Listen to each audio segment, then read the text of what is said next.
This video we're about to watch is from Patrick CC. It's called Ray Williams Johnson Tried to Warn Them. Trying to warn them about what, dude? What is he trying to warn them about? In 2012, Ray William Johnson was the #1 most subscribed YouTuber on the platform. Whoa. Which sounds like a great accomplishment, but it made him a target. Ray was in a feud with a merciless, greedy, and borderline evil company that was actively trying to leech every last dollar from big and small YouTubers all over the world. Some of your favorite creators were victims: PewDiePie, Moist Critical, Philip DeFranco, just to name a few. The ironic part is that this company, dubbed Maker Studios, was founded by other popular YouTubers. What? They really be your own people. However, the true kingpin of the Maker Studios mob was a man called Danny. Before I continue, bro, I accidentally called Patrick CC Sunny V2 by accident, bro. I'm a dumbass. I be watching Sunny V2 videos constantly, and then when we switch to Patrick CC, I just with me. Zappin, a federal convict who got out of prison and exploited the untapped gold mine of YouTube money. However, despite Ray's valiant efforts of exposing the evil tactics of Zappin's company, it wasn't enough. What did they Maker do? Studios would go on to sell to Disney for over $500 million.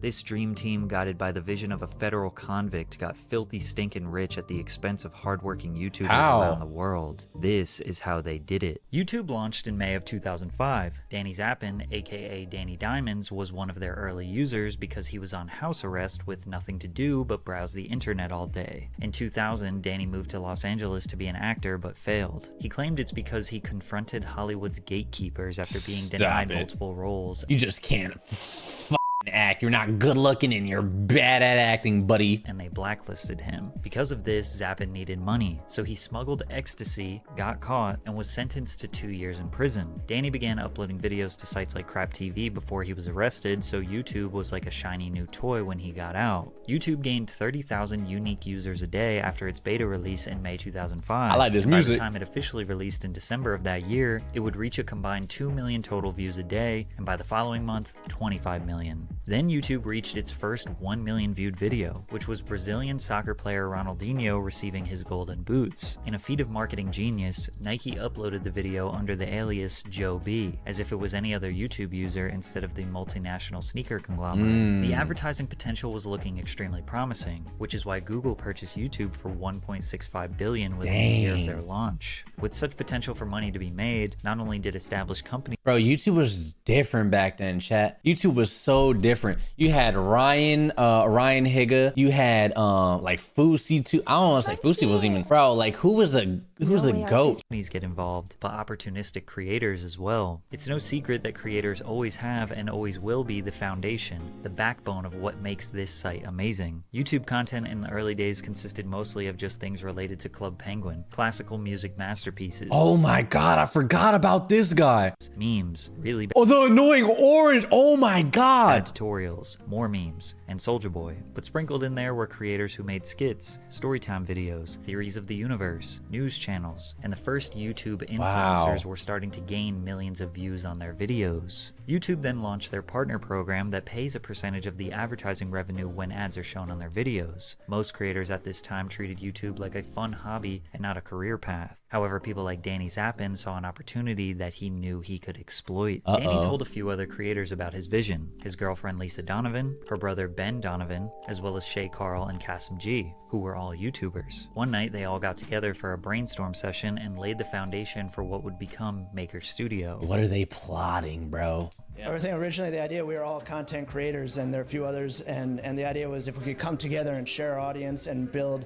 an infrastructure, we could all scale and build a company, you know, to what it is today. And I made videos, but I didn't know how to do other things. Like I wasn't a great editor, and I didn't know how to, like, you know, shoot things, and Maker gave me a place where all that was handled, and all I had to do was just try and be funny. And that working together, you know, you can help one another, you know, and I think driving audience to one another and helping new talent that hadn't been established grow an audience, I think is really exciting. And they essentially came up with the idea for a studio to share resources and talent, similar to Hollywood studios that have been around for 100 years. Danny thought this was revolutionary, but the idea was nothing special. Most people didn't know why we were founding Maker, and we couldn't get any of our actor friends to participate. The most popular YouTube content was low-quality webcam videos of people with simple ideas and a lot of personality. Why do they need a professional professional studio? Well, the answer was they didn't. And even 15 years later, many of your favorite creators today are just people in their room coming up with stuff. But Danny had a plan, and step one was to create a success story to prove this could work. Danny and the group launched a collaborative channel called The Station, which even included Shane Dawson, Philip DeFranco, and Hi, I'm Ron. Maker believed each of those stars could be used to direct fans to new artists, which inspired the company to build a network of affiliated channels. And they were right. They had immediate success with Hot Girls on Teen Cribs, amassing 60 million views.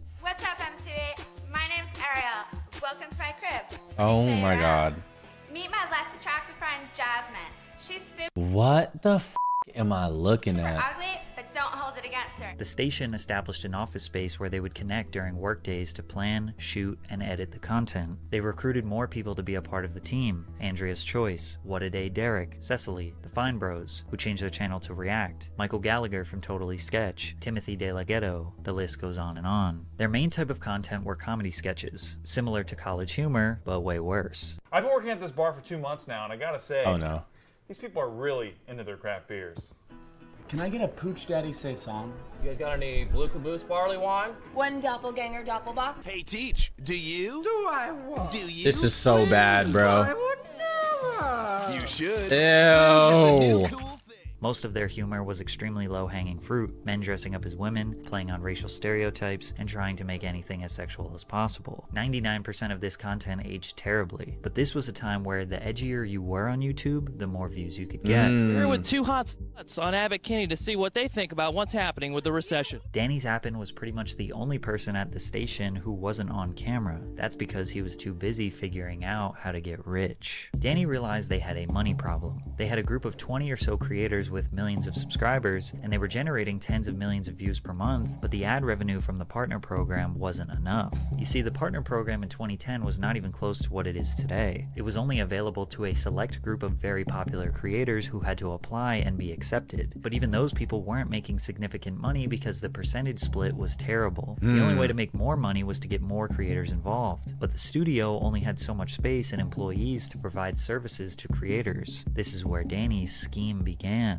Maker Studios formed a multi-channel network, or MCN. Instead of only working with the in-house creators at the station, Maker would try to discover talent all over the world and sign them to the Holy network shit. in exchange for 20, 30, sometimes 40 or 50% of the creator's ad revenue. God Keep in damn. mind, YouTube would send the entire sum of the creator's revenue to the MCN. The MCN would take their cutout and send the rest back to the YouTuber. That's like your paycheck going directly to your landlord. He pays your rent and then sends you the rest. It's hard to understand why anyone would be willing to give up such a large percentage and control of their income. Most creators just didn't know how this business worked, and that's where Danny knew he could exploit it. However, Maker did provide some real value. First of all, Maker could get any channel who signed with them instantly monetized. Wow. The partner program was still limited access at this time, and Maker had direct connections with YouTube since it was comprised of the most popular creators. Yeah, You also Markiplier? couldn't monetize gaming videos unless you had a partner network, because video game companies would copyright claim videos using game footage. Maker What?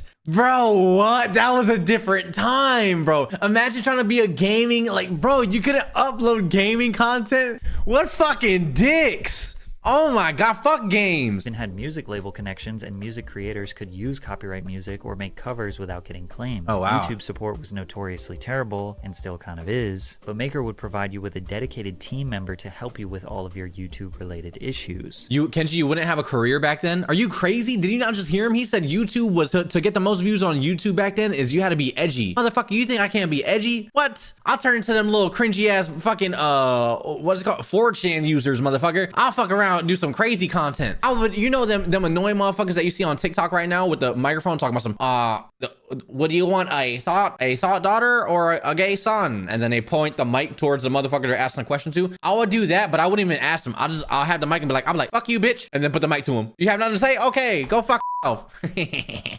Like what? You even needed to sign to an MCN just to make custom video thumbnails. By April of 2011, Maker signed 150 channels that generated 325 million views per month. One of their signees was the #1 most subscribed YouTuber on the platform, Ray William Johnson. Their roster was very impressive with Ray and many other top creators, but Maker still didn't have enough money. So Danny raised $1,524,999 from a venture capital firm called Graycroft Partners. And at this point, fans fans still had no idea how serious this operation was, because the station's content was still just as unhinged as ever. All of the creators that signed to Maker were free to be as creative as possible, so you couldn't really tell there was an infrastructure around it. That's probably because I'm not gonna lie, I miss old YouTube because everything was like mad creative, dude. You know what I mean? Like it was just dope. Now you have to censor yourself. You can't say certain shit. You can't, like, it's just corny. They just censor you into the ground, bro. You know what I mean? Like my videos, if you watch my live streams compared to my videos, they're not even the same. You feel me? It's just it completely takes out everything, dude. It was still operated by creators who genuinely were interested in making videos rather than making money. But Danny was not operating in the interest of fans. Maker Studios was not taken seriously by the entertainment industry, they weren't respected, and that bothered him. He needed to legitimize the company. YouTube was known for low-quality content, which didn't excite investors.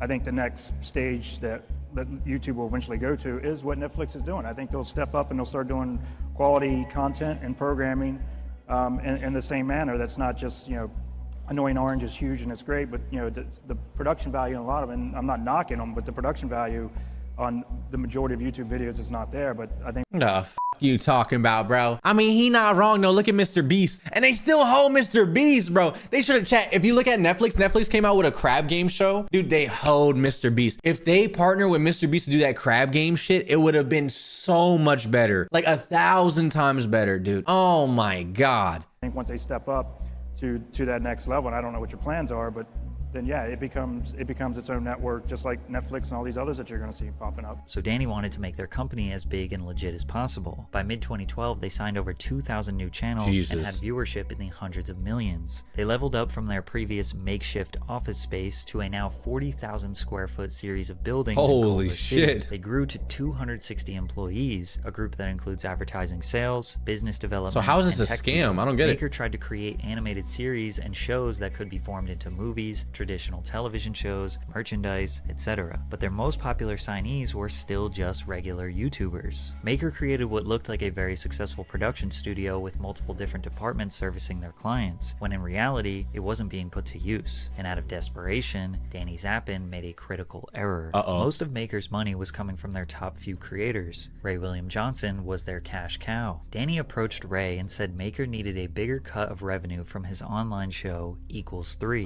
He asked Ray to renegotiate their existing contract 8 months prior to its expiration. Ray said, the terms were incredibly aggressive. They wanted 40% of my YouTube channel's AdSense revenue after production costs, and more importantly, they wanted 50% of the show's intellectual property in perpetuity. Oh no. And perpetuity means forever. He refused the new terms of the contract. Maker Studio took offense to his refusal, so they threatened to shut down his projects. When I politely refused their deal, as it was not in my best interest, they became increasingly aggressive. Negotiations quickly became a bizarre pissing contest between the heads at Maker Studios and myself, and I wouldn't hand over my intellectual property, and they wouldn't stop aggressively trying to get me to sign it over to them. Weirdos. On top of that, Ray claimed that they would not give him any of his AdSense money, because remember, it all goes to the MCN before the creator. Now in the near future, Equals 3 will no longer be part of the Maker Studios network, so I'm gonna film here for a while. Even if I don't have the proper equipment at home, you know what? Even if I have to film butt naked in a back alley, you guys are getting an episode, goddammit. After Ray William Johnson announced his departure, Maker Studios released a petty public statement. Ray is still part of the Maker network. However, with the recent decline in viewership on Equals 3, it made sense for him to go back to producing the show himself. Maker providing a full production staff of 12 people, including a team of writers, was no longer a viable option for Equals 3. You just wanted more of his money! You were literally going to use him for more money because you weren't making enough money! What are we talking about? You're lying! You're actually just lying now! Ray vehemently denies that he ever had 12 people and writers working on his show, nor was his viewership declining. This led to a meeting to resolve the issue, where the CEO promised to return Ray's YouTube AdSense account to him. However, that never happened. They haven't made reasonable attempts to give it back to me. They are now even trying to leverage my own AdSense account against me so that I will sign over all your favorite Martians' intellectual property, void my stock options in the company, and sign a confidentiality agreement to never tell the truth. We wouldn't know about this hostage situation if Ray didn't post all of the information in an article published by New Media Rockstars. The other thing that he revealed to the world was that Danny Zappin was a convicted felon, and that he was waiting for his criminal record to be expunged so that he could officially become CEO of Maker. The ex-con texted Ray at 1 a.m. and said, "Your lack of integrity and character are sad. F you, prepare for war." You literally try to fuck him. You try to take more money from him, and then on top of that, and then you try to shit on him publicly when he said no and refused kindly. What the f are we talking about, bro? Explain that to me. Ray tweeted that nasty text that Danny sent to him, and then Shane Dawson replied with, "I got the same text 3 years ago. Oh, YouTube." Which is interesting since Shane Dawson was a part of the original The Studio crew, then seemingly disappeared. Philip DeFranco said, "There's a theme here," seemingly hinting that he has had the same beef with Danny Zappin. And the Fine Bros also implied the same thing. Kasim G seemed annoyed at Phil for speaking up. "Philly D, you feeling okay?" Kasim G, "Just wondering how you and your guys can sweep this one under the rug." This was one of the first big pieces of drama that YouTube had seen. Shay Carl immediately defended Danny. "We're not the type of people that is going to try to like keep money from somebody or hold Ray William Johnson's AdSense account hostage. That is definitely not our intention, and that's not Danny Diamond's intention." Chat, I'm telling you right now, it's not hard to transfer an account. I swear to God, it's not. It is probably the easiest thing to do. It is the easiest thing to do, bro. Like, what are we talking about? That's not Maker Studios' intention. I am proud to be part of Maker Studios. Maker Studios has done a lot for a lot of YouTubers.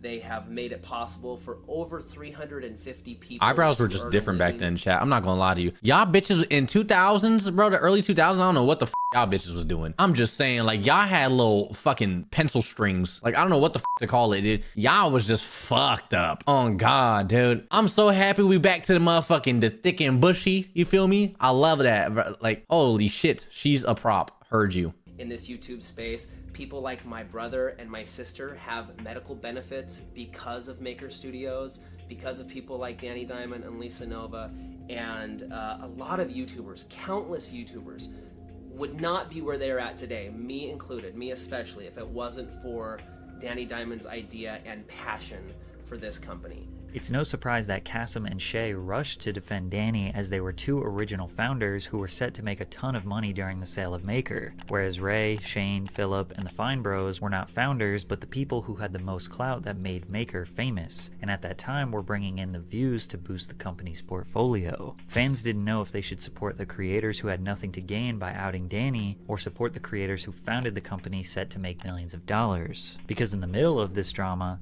Time Warner acquired a % stake in the company for $36 million in December of 2012. And other contributors like Canal Plus and Singtel have also provided $26 million, for a combined total of $61.4 million in capital raised for Maker. The company was now valued at a several $100 million. Danny Zappin successfully built his company to be the corporate enterprise he envisioned on house arrest. Now he wanted to take his money and run. In April of 2013, Danny Zappin asked to leave the company, cash out his stocks, and receive 6 months of pay, but he was willing to stay on as an advisor. The board had a meeting and authorized his departure, planning to replace him with Enon Kreis, a successful businessman in his own right. However, Danny very quickly changed his mind, demanding a senior executive role in order to save the company. When it was denied, that's when Maker board member Mark Suster claimed Zappin became hostile. Zappin would file a lawsuit against Maker and claimed the now CEO Kreis, and the board hatched a plan to take away Zappin's power and shut him out of the company. You just sold all your stuff. You're dumb! I'm so happy this is happening. I guess karma got the ex-convict badly. They gave him the same treatment that he gave Ray William Johnson 4 months earlier. But Danny made the right choice. Okay, I don't know if I'm weird, bro. Completely side note. I don't like that we keep on saying ex-convict and ex-convict, whatever. I get like he's doing bad shit, but I don't like that they're using like his ex-convict shit against him. Even though like I don't know. Maybe I'm just weird. You know what I mean? Like it'd be different, but like it's not even related. Like he sold drugs and he went to jail for it. It has nothing to do with like scamming or like anything business related. I don't know. Maybe I'm just weird with it. I don't know, bro. I just don't like that. You feel me? It's like like if I was arguing with like let's say like a fucking a relative or something, and I'm like, oh, shut the fuck up, you druggie. That's why I used to do fucking crack. You know what I mean? It's like randomly bringing up crazy shit for no reason. I don't know, dude. Maybe I'm weird. I feel you, Kenji. You know, I don't know, bro. I don't know how to feel. My fault. Go ahead. He learned from his mistake as a failed drug dealer. You need to quit while while you're at the top. Danny knew the MCN industry as a whole became worthless on April 12, 2012. YouTube opened their partner program to anyone in the top 20 countries that used the site. Now you no longer needed an MCN to be monetized. You didn't need an MCN to make custom thumbnails. They would not protect you from copyright claims even though they said they could. You don't need a fancy multi-million-dollar studio to produce videos in your bedroom. Maker had way too many creators signed to their network to provide services and support to all of them individually. So why would a creator sign to them? Well, because they were really good at lying. Today we have the benefit of hindsight.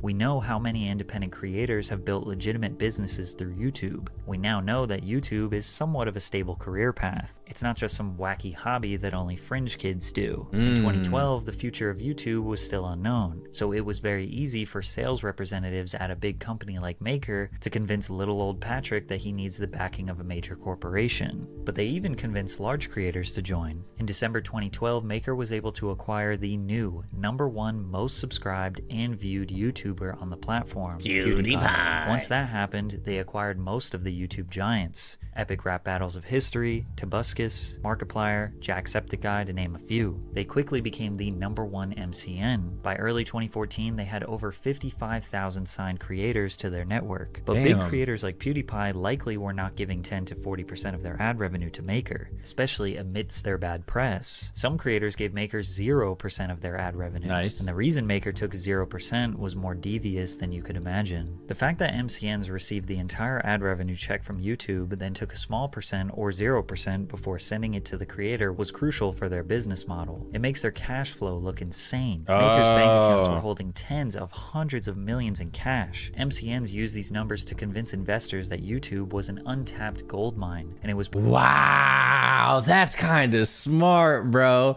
That's kind of smart, chat. Because of their content strategies. The other number they used to trick investors was views. By signing top talent, they were able to show how many views, aka advertisement potential, they were generating. Every all-hands meeting was led off with the number of views they were doing. 10 billion views, 11 billion, 12 billion. But the reason the views were growing was because the network kept growing and we were just adding more and more channels. Also, Maker did not technically own the content that creators like Markiplier and PewDiePie put out. It was riddled with copyright material and couldn't be sold to other platforms. Oh shit. Investors did not understand YouTube at all, but they couldn't ignore the money. In 2013, Maker generated $370 million in ad revenue, and 70 million of that was in direct sales. If you watch my previous video on Disney, then you know that in the mid-2010s, they were on fire with every aspect of their business, looking to take full control of every content medium in existence. They wanted to buy their way into YouTube. And in March of 2014, Disney acquired Maker Studios for $500 million. Disney bought Maker Studio. That is a huge fumble. Disney's dumb. That's a dumb Disney move. Honestly, yo, what if Disney came out with their own like you know how they have like shows and shit and actors? What if they just have industry plants with like fucking for YouTubers? That's not out of the realm of possibilities, chat. You know what I mean? They just implant a fucking PewDiePie, like a Disney PewDiePie on YouTube. You feel me? With the promise of up to 950 million if they met their targets, the final number ended up being 650 million. Original founders like Kasim G, Lisa Nova, and Shay Carl made a fortune. This is gonna change our lives and the lives of my children forever. Forever. This will change my— Motherfucker, can you change your microphone? The f am I listening to? He sounds like he's speaking through a Lego. kids' life. By trusting the vision of Danny Zappin, Shay Carl got filthy rich. He bought a multi-million-dollar compound in Idaho and still uploads consistent vlogs of him and his family enjoying the extraordinary wealth. When the original founders made this business, it was a humble idea, but it quickly turned into a system to make the business way more successful than it was, so the stockholders could sell it and cash out, leaving someone else to handle the pile of trash. And Disney had to take out the trash. They quickly realized they bought a business built off lies. Disney didn't really do anything with Maker Studios. They thought all YouTube creators would just become Disney, Marvel, and Pixar marketing puppets, shoving Disney ads in young kids' faces in every YouTube video. And they honestly could have forced that, but they didn't. Maker executives complained of the slow integration process and that they didn't receive access to Disney's brand and intellectual property. They probably didn't want YouTubers destroying their IP. Probably smart, bro, because YouTube back then was fucking terrible. Imagine like you got a Leafy is here video mid video. He's like, hey, have you heard about the new Mickey Mouse? It's literally so good. Like, what the fuck, dude? It's over. Desperation, Maker tried to introduce new channels such as Polaris by Maker, a gaming channel. They tried to revive the station YouTube channel with shows like Casual Sketch, Song Voyage, and Time Machine, starring Timothy DeLaGhetto and Ricky Shucks. But these shows lacked the personal connection needed to survive on YouTube. They felt corporate and soulless. Despite the downward trend, they kept signing creators into predatory contracts, forcing them to be trapped in a failing business. Yikes. There are countless examples of creators expressing their resentment towards Maker and all other MCNs that have scammed them, but the best example can be explained by none other than Moist Critical. And then Maker came along and said, hey, we'll offer you this contract. It was a 60-40 split, and at the time that sounded great to me. I have never had any way of contacting Maker. Their support line does absolutely no nothing. way. And if you don't have your channel manager there to be that bridge, then you just have no way of getting in touch with Maker. It would sometimes take up to 3 months to get one check from Maker. It was last year when my channel got disabled due to false copyright strikes. I could not contact Maker no matter what. I did everything possible to get in contact with him. A contract shouldn't auto-renew. You should have to sign off on it each time it tries to renew. Maker Studios is just so lazy, so unorganized, and just doesn't give a about any of the people in their network. Wow. Insanely unfair money splits, terrible communication, no assistance with copyright, and automatically renewing contracts that creators cannot get out of. In a silver lining to a terrible situation, PewDiePie stepped in and saved the entirety of YouTube. His anti-Semitic joke and Nazi imagery had Maker immediately drop him from the network. Disney decided they could not take a risk on unpredictable YouTubers anymore. They cut support from over 60,000 YouTubers down to just 300. They rebranded Maker to Disney Digital Network, and now the MCN business is pretty much dead. Dang. It's hard to know if Danny knew this business would be a scam from the very beginning. It initially started out as a humble group of creators working together to achieve a common dream, and within a short few years they were strongholding thousands of creators in evil contracts, forging their books to make themselves look successful, and almost destroyed YouTube as a whole. Low key, I'm not gonna lie to you, it's a smart business thing, but at the same time, like a business, first of all, business is just evil in itself, bro. Business is just fucking evil, chat. You feel me? So like, I don't know. They could just be smart businessmen. You know what I mean? Is it fucked up what they did? Absolutely. But like, shit. See, me personally, I'm not signing no contracts. I'm not doing none of that. You could suck my dick. Out of here, dude. No, it's not like it fucking, it would have to be such an insane fucking contract or like money up front that I would sign. You feel me? Like there's no way I'm signing on some stupid shit. Absolutely not. A few YouTubers got filthy rich, so it's all good, right? Yeah.